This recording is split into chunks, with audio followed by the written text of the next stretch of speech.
시청자 여러분 안녕하십니까? 경기 주간 종합뉴스 시작합니다. 부동산 경기 침체로 도내 아파트 매물이 급증한 것으로 나타났습니다. 쌓인 매매 물건만 15만 건이 넘는데 서울보다 2배나 많다는 분석이 나왔습니다. 전월세 물량까지 하면 도내 아파트 매물은 20만 건 수준입니다. 보도에 주하영 기자입니다. 용인시 처인구 일대입니다. 최근 온라인 매매 사이트에 올라온 매물이 2,568건. 집값이 급등하던 3년 전과 비교하면 300% 가까이 증가했습니다. 부동산 업계는 쌓인 매물은 많은데 사려는 사람은 없다며 하소연합니다. 아파트 매매 물량이 예전에 비해 많이 늘었거든요. 그런데 걱정인 게 이제 사려고 나서는 사람이 없어요. 최근엔 아예 전혀 문의가 없다고 봐야 되고요.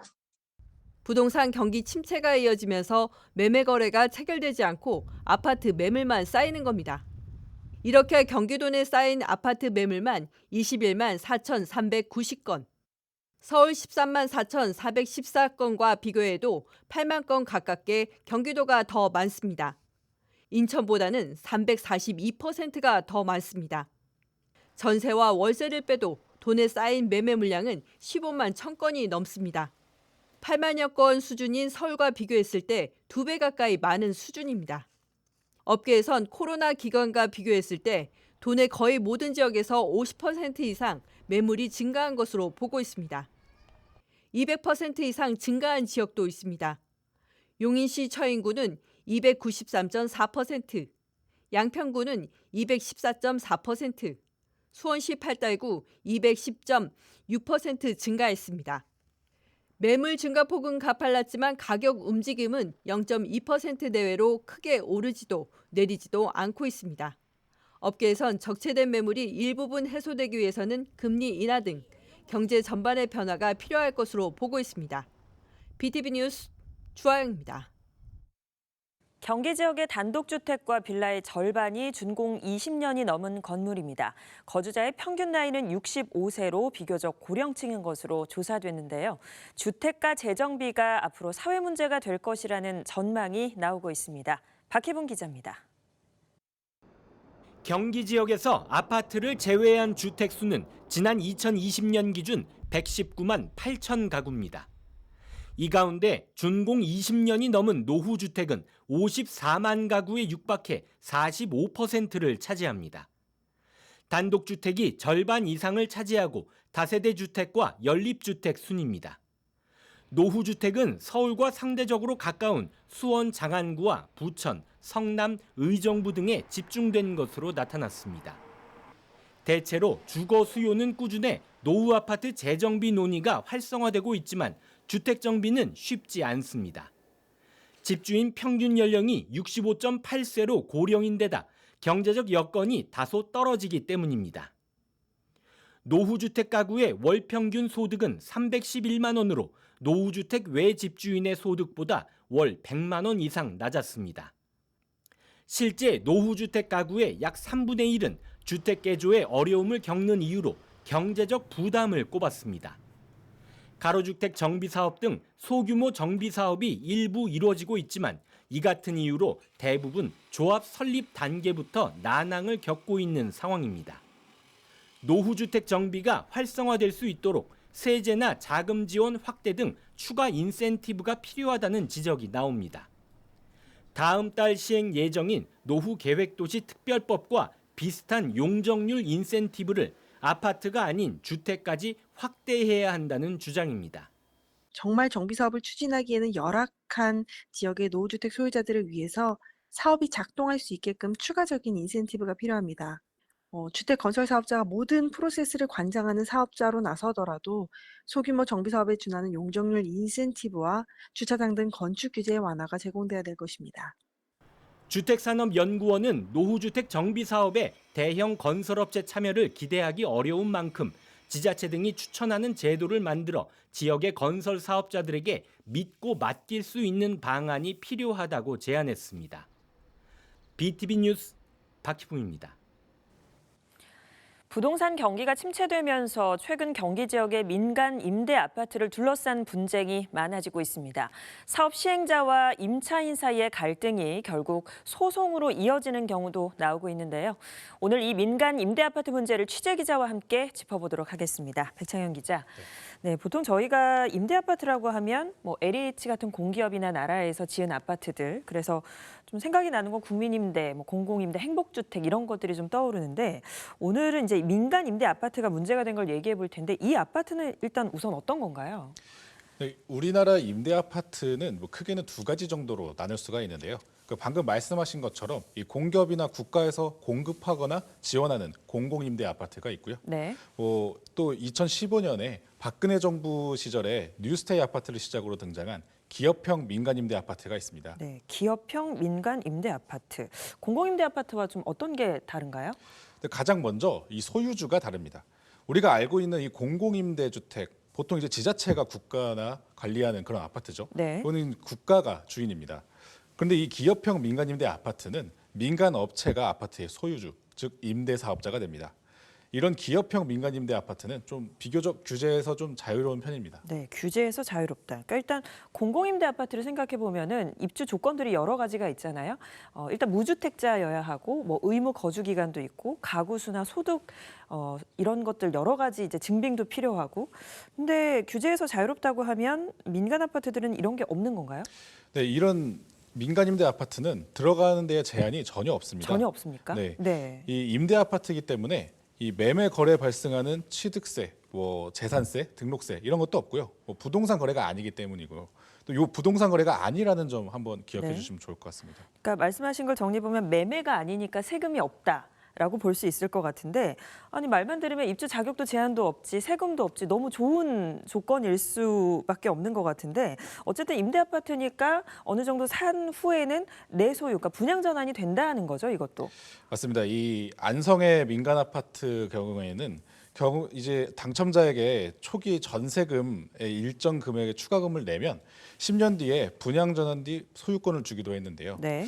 예를 들면은 2021년 계약 당시에 전세금 2억 5천만 원과 매매 예약금 1억 원, 총 3억 5천만 원을 내면 10년 뒤 분양 전환이 될 때 이 추가금 없이 아파트 소유권을 가질 수 있다고 광고했습니다. 이 매매 예약금이라는 개념이 좀 생소하신 분들 계실 것 같은데, 그러니까 전세금에 이 예약금만 내면 나중에 이게 내 소유가 된다라는 거죠. 맞습니다. 네. 이게 아무래도 나중에 분양 전환이 되니까 당장은 뭐 세금도 없고 뭐 가격도 착하고 추가금 없이 내 집으로 되니까 좀 상당수의 계약자들이 올려둘 수밖에 없는 구조였습니다. 네, 그러니까 10년 뒤에 더 뭐 물가 상승률이나 집값 상승률 이런 거 없이 그냥 10년 전에 냈던 금액으로 내 소유가 된다 집이 이건 되게 매력적으로 들리는 것 같기도 한데 말씀하신 대로라면 뭐 크게 문제될 건 없어 보이기도 하는데 왜 소송까지 번지게 된 걸까요?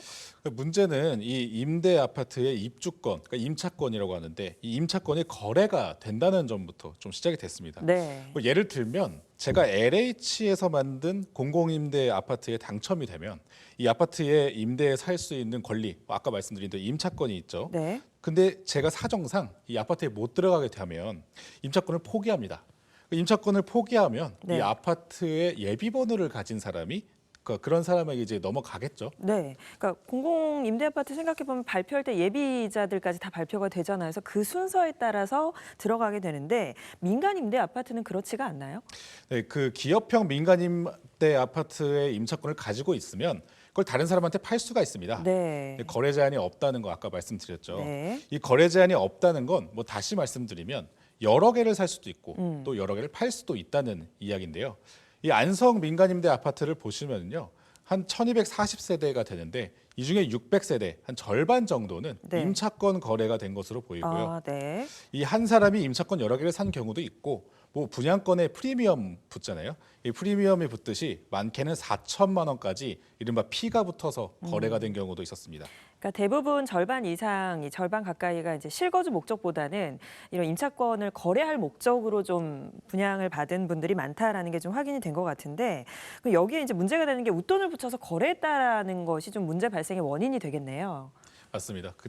이 웃돈을 이제 주고 거래하는 사람들이 많다 보니까 네. 이 사람들의 목적은 여기서 거주하려고 하는 게 아니었던 네. 겁니다. 이 갭 투자 목적으로 산 건데요. 이 사람들한테 이제 문제가 생겼습니다.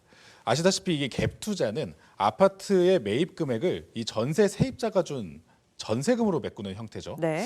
그런데 이 투자를 목적으로 임차권을 산 이 임차인들은 원래대로라면은 이 아파트의 주인이 아니기 때문에 이 아파트를 빌려줄 권리는 없습니다. 네. 근데 여기에서 갭 투자를 하기 위해선 빌려줘야 하는데 여기서 이제 전대차라는 개념이 나옵니다. 전대차. 네. 네. 네, 임차인이 밑에 다시 임차인을 만드는 겁니다. 아, 그러니까 여기서 좀 복잡해지는데, 그러니까 전세를 다시 전세를 준다라고 이해하면 되겠습니까? 맞습니다. 네, 그러니까 민간 임대 아파트의 임차권을 가진 사람이 다시 전세를 놓는다. 근데 그 전세금을 내가 돈이 있다거나 여유자금이 있는 게 아니라 투자를 통해서, 그러니까 말씀하신 갭 투자를 통해서 전세를 놓는다. 여기에서 문제가 생긴다는 말씀이신 거죠? 맞습니다. 네. 요 전대차를 한 번 더 좀 설명을 드리면요. 이 관련법상 이 임차인은 집주인의 허가가 있으면 임차받은 건물에 이 세입자를 다시 드릴 수가 있는데요. 네. 이 세입자는 전대차 계약을 맺기 때문에 임차인이 아니라 이제 전차인이라고 부릅니다. 전차인. 네, 계약서상에는 전차인으로 쓰게 되고요. 뭐 예를 들면 저희 고시원이 좋은 예입니다. 고시원 주인이 건물주한테 이 고시원 공간을 임차하면은 이제 임차인이 되겠죠. 고시원 주인은. 네. 이 고시원 주인이 다시 고시원에 이 세입자를 받습니다. 네네. 이 세입자가 앞서 말씀드린 전차인이 아, 되는 겁니다. 전차인. 네. 이 투자 목적으로 이 임차권을 산 이 임차인들의 자금 계획을 이제 그래픽으로 한번 보시면요.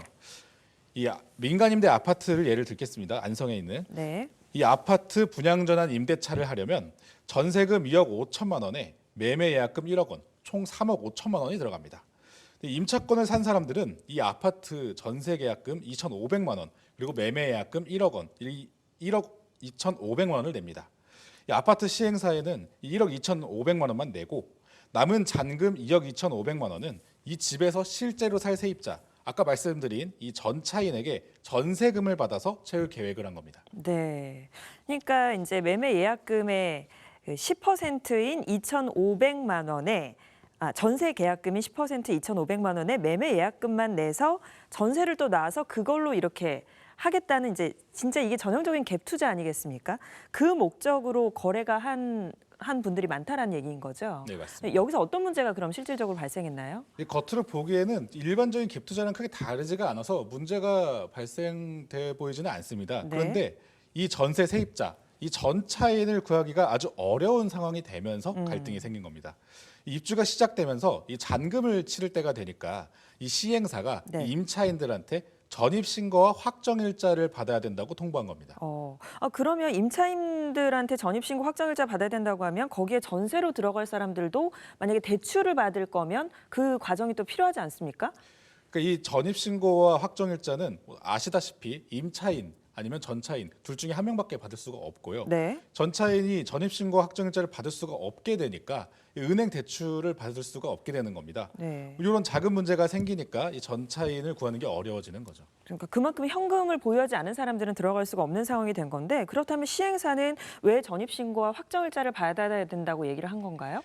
이 임대사업자인 시행사도 좀 사정이 있습니다. 네. 이 법적으로 임대를 놓는 시행사는 임대보증보험을 의무적으로 가입하게 돼 있는데요. 그런데 이 임대보증보험을 가입하기 위해서는 계약한 임차인들이 이 집에서 살고 있다는 증명이 있어야 되는데 그 증명이 바로 전입신고와 확정일자인 겁니다. 네. 그러니까 시행사의 사정도 있는 건데 근데 이런 상황이라면 그러니까 말씀하신 전세에 전세를 놓는 이 전대차가 정말 그만큼의 현금을 보유한 사람이 아니고서는 좀 힘든 상황 아니겠습니까? 네, 아무래도 이 전대차 계약을 이 보증금이 적은 이제 월세로 하거나 네. 아니면 뭐 은행 대출 없이 말씀하신 대로 전세금을 은행 대출 없이 낼 수 있는 사람이 있다면 뭐 전세도 가능하겠죠. 네, 예. 가능하겠죠. 그래서 뭐 시행사도 이런 부분이 있다 보니까 전대가 가능하다라고 얘기했고요. 근데 문제는 은행 대출 없이 전세 보증금을 모두 낼 수 있는 세입자를 찾기가 굉장히 네. 어렵다는 겁니다. 쉽지가 않죠. 몇 억이나 되는 돈을 현금으로 보유할 수 있는 사람이 많지 않고, 그러니까 이게 참 따져봐야 될 게 가능은 한데 전입신고 확정일자 때문에 대출 이자 받기가 힘들다라는 속 사정이 있는 거였네요. 그러니까 시행사나 임차인들이 이런 내용을 확실히 잘 알고 있었나요? 공고가 제대로 됐는지. 이 부분이 지금 문제가 되고 있는데요. 임차인들은 이 시행사가 이 문제를 알고도 속였다고 하고 있고요. 네. 시행사는 이 전대 문제는 법적으로 이미 다 예상할 수 있는 것이었다고 얘기하고 있습니다. 이 때문에 이제 계약자들은 시행사들한테 계약금과 분양전환금 일체를 돌려달라고 하고 있고요. 또 시행사는 투자 목적의 아파트가 아니다. 네. 그렇기 때문에 이걸 돌려줄 이유가 없다고 항변하고 있습니다. 그러니까 저희가 이제 예전에 백 기자가 보도한 리포트에 따르면은 이 시행사 대표 인터뷰한 내용이 기억이 나요. 우리는 임차인을 보호하는 것이 목적이지 그 갭 투자까지 보호할 의무는 없다라는 얘기를 했던 게 또 기억이 나는데 그래서 이렇게 소송까지 번지게 된 건데 이런 문제가 안성 말고도 또 있다면서요? 제가 확인한 바로는 한 3곳 정도, 경기도에 한 3곳 정도 더 있고요. 네. 윤 정부가 이 뉴스테이 정책을 활성화하겠다고 발표를 작년에 했었고 또 이런 사례가 더 생길 것으로 좀 보고 있습니다. 네. 특히 이 추가금 없이 분양 전환이 된다는 장점 때문에 이 민간 임대 아파트 임차권을 투자 목적으로 이제 프리미엄을 붙여서 사고 파는 일명 임차권 시장이 암암리에 지속되는 상황입니다. 그러다 보니 이제 막상 입주 시기가 되면은 자금 충당 문제가 생길 수 있게 되죠. 이 시청자분들 중에서도 만약에 이런 기업형 민간 임대 아파트를 좀 알아보고 계신다면 네. 이런 문제를 좀 정확하게 아시는 것이 좋을 것 같습니다. 네, 그러니까 뭐든지 충분한 여유 자금이나 자금 확보 없이 이제 투기만 목적으로 투자만 목적으로 한다는 것이 항상 문제가 되는 것 같습니다. 네, 일단 오늘 말씀 여기까지 듣겠습니다. 고맙습니다.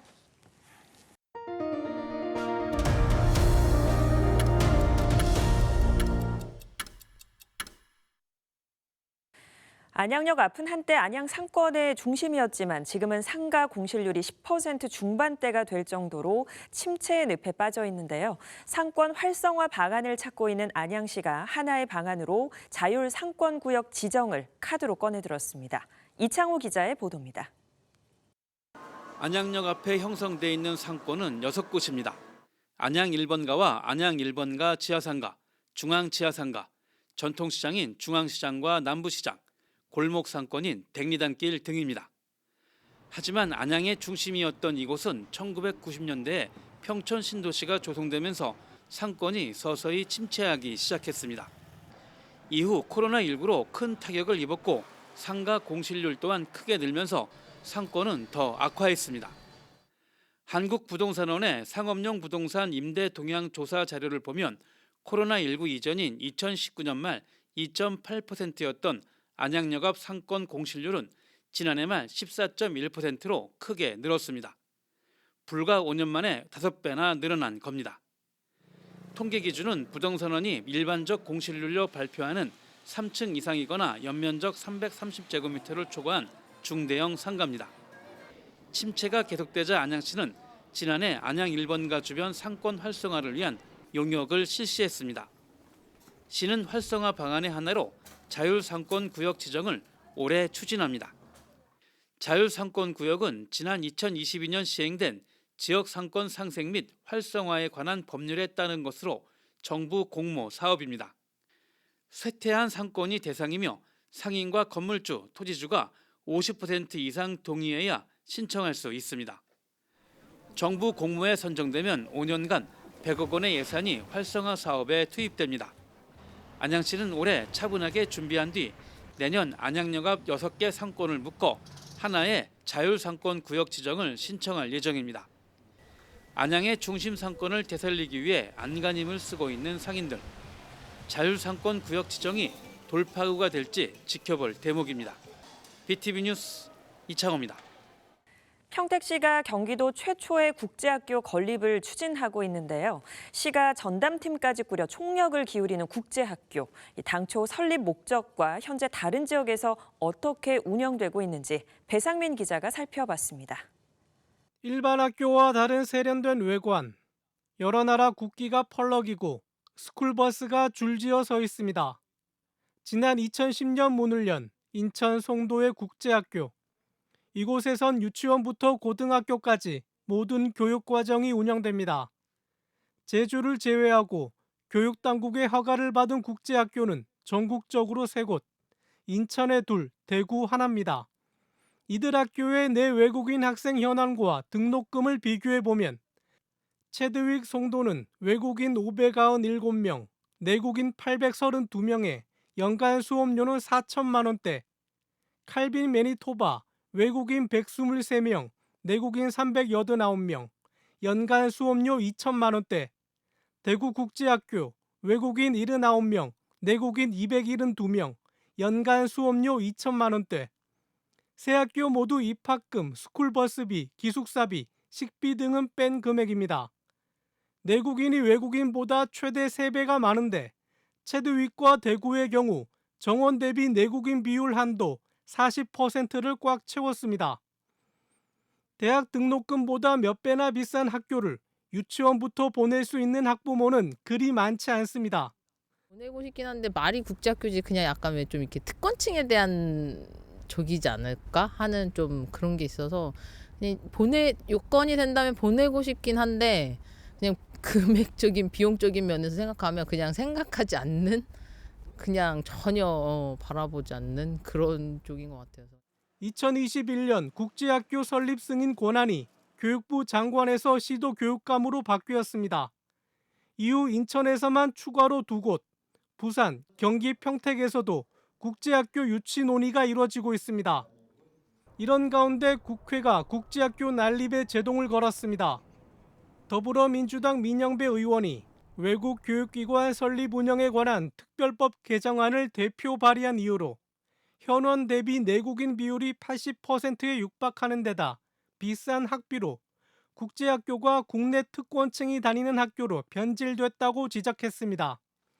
개정안은 입학 가능한 내국인 수를 현원의 30%로 한정하고 외국에서 5년 이상 거주하고 귀국한 자로 입학 자격을 제한하는 내용을 담았습니다.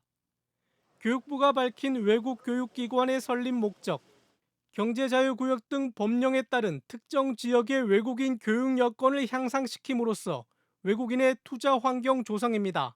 BTV 뉴스 배상민입니다.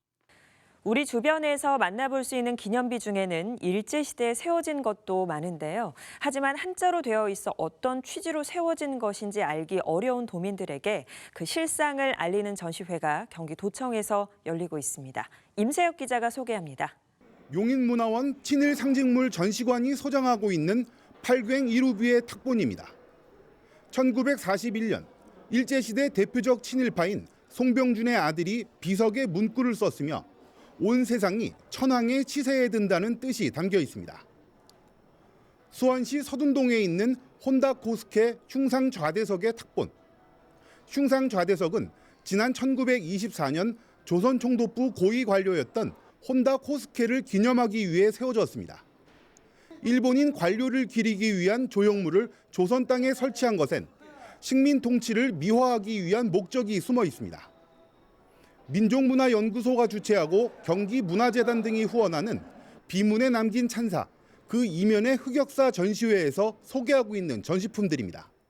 그냥 보게 되면은 이것이 조선시대 때나 과거에 좋은 일을 했던 관료들의 성덕비로 알 수 있지만 자세히 들여다보면 이것은 우리 민족을 수탈했던 친일 반민족 행위자들의 기념물이라는 것을 알면은 상당히 우리 도민들이 소스라치게 놀랄 것입니다. 다시 이와 같은 부끄러운 일을 반복하지 말자고 하는 반면교사의 장으로 삼자라는 취지로 이번 전시회에서는 경기도 내에 있는 일제시대 비석 탁본 40점을 선보이고 있습니다. 한자로 새겨져 있기에 막연히 좋은 내용이겠거니 생각하게 되는 몇몇 비석의 실상을 통해 일제의 식민 지배와 친일이 어떻게 이루어졌는지를 관람객들에게 이야기합니다. 과거가 단순히 과거가 아니라 우리의 미래를 결정한다는 차원에서 우리가 쉽게 지나칠 수 있는 이런 친일 기념물들을 하나하나 되새겨 봄으로써 우리의 과거 역사를 반복하지 말자라고 하는 역사의 교훈을 되새겼으면 좋겠습니다. 경기도청에서 열리고 있는 이번 전시회는 오는 22일까지 계속됩니다. 아울러 이번에 전시되고 있는 것을 포함한 탁본 100점은 도록으로 제작되어 경기문화재단 아카이브 등에 공개될 예정입니다. BTV 뉴스 임세혁입니다. 이상으로 경기 주간 종합 뉴스를 마칩니다. 시청해주신 여러분 고맙습니다.